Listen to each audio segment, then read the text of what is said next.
defend ourselves. People ask me, they say, what's the worst thing the president's done to the country? I say, how long do you have? But if I were to summarize it, I would say this. The worst thing the president's doing to the country is the collapse of the separation of powers. Our founding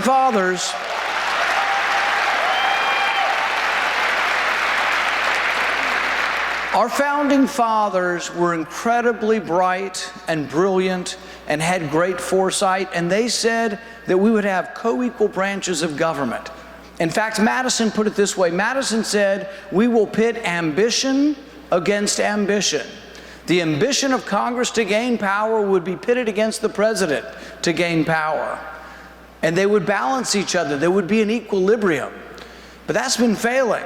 But it's not just this president. It's been happening for 100 years. But you know what we have now?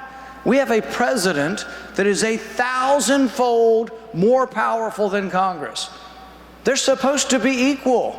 All of these crazy regulations that President Obama is putting forward, we don't even get a vote.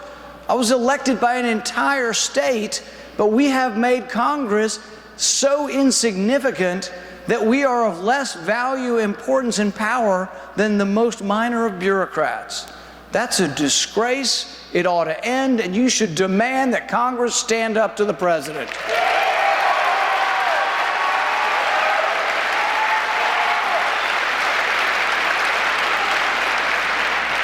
How would we stand up to the president? Well, we have the House, we have the Senate.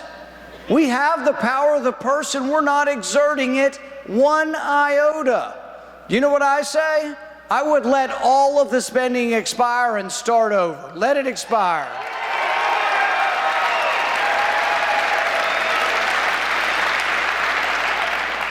In Washington, you know what they say? They say, oh, you can't do that. It takes 60 votes to defund Planned Parenthood.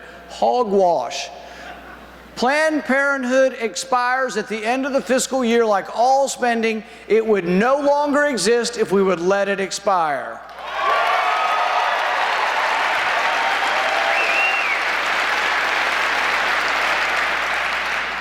And see, this turns the tables.